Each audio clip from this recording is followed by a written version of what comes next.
Inevitably, we have an attraction to distraction.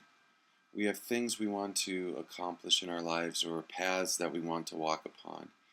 And as we're walking along the path, we see shiny objects off the side of the road, people calling us on the detours, and things that tempt us and allure us to veer off our path. Applying the 80-20 principle really helps to strip away all that is not important as we walk along our path. And the 80-20 principle says that the 80% of the value in our lives is from 20% of our actions. And this applies to many things. So for example, you take a restaurant, 80% of the customers or 80% of the revenue from the restaurant comes from 20% of the customers. If you take, and then 20% of the revenue comes from 80% of the customers. If you take your friends, 20% of your friends bring you 80% of your value or of joy or happiness or the highest quality of time spent together is found with 20% of your friends. And it varies. It could be 30, 70, 15, 85. But the 80-20 principle, what it teaches when you practice this is to strip away the insignificant, the actions that don't have a high return, that don't yield bountiful fruit. And in offices, they've found that, who knows, but people waste a lot of time with the unnecessary, with the constant interruptions and distractions. Well, our lives are the same way. As we walk along the path, we get caught up in drama, we get caught up in entertainment, distraction, watching TV, talking on our cell phones, texting, gossip, small talk. There's materialism, shopping, working too many hours. And what the movie City Slickers, great scene when the old cowboy, he's dispensing wisdom to one of the other younger characters, and he asks him, well, what's the younger character asks the older guy, what's the secret of life? And he says, one. Like, what are you talking about, one? He says, one. And basically, finding that one thing. I like to expand it to three. So finding those three things in your life that are in the top 20% that bring you 80% value or joy or happiness, contentment in your life. And then steadfastly staying focused on those. So if you're walking down the path, your eye is gazed solely upon those three things that are most important to you, that bring you the most value. And there's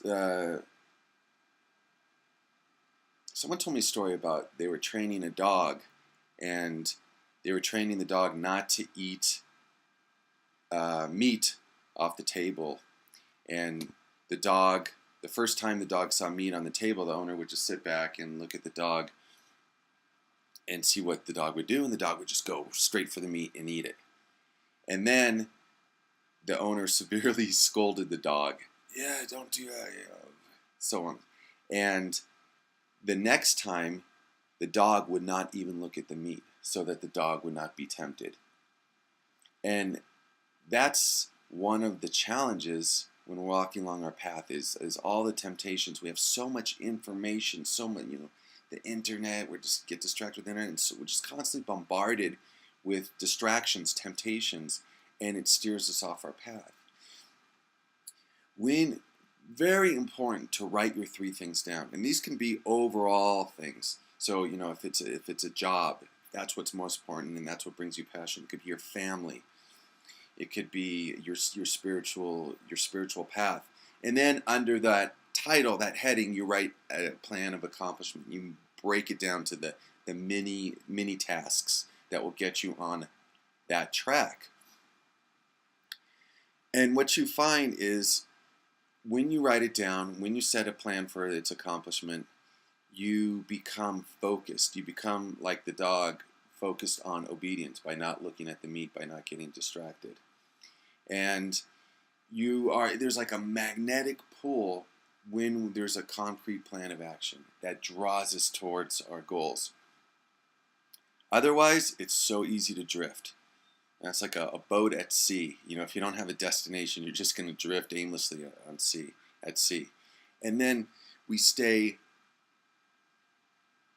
have constant reminders of these three things, and we can repeat them in our head. Oh, this is what's important. And ask, does this action help nurture or bring me closer to that goal? Or does this action really, the bottom 20%, and is not that essential?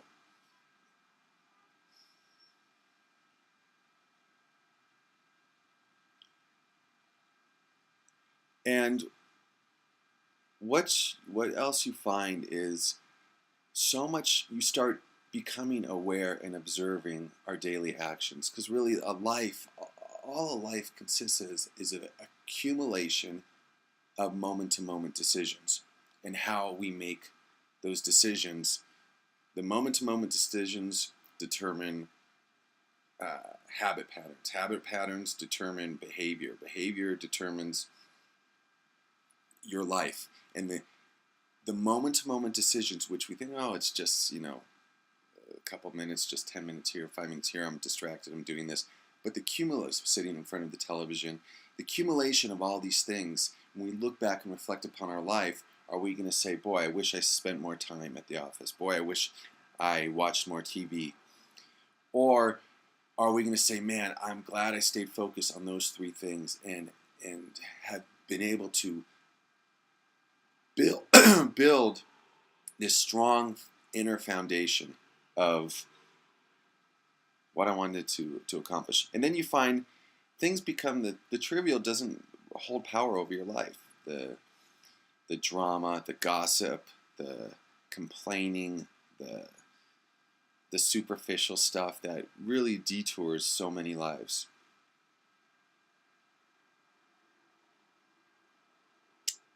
Thanks for your comments, ratings, subscriptions. I really appreciate all your support. I read all the comments, and man, you guys are awesome. All right, have a wonderful day. Thanks for watching. Remember, three. Find right now. Go write down your 3 things.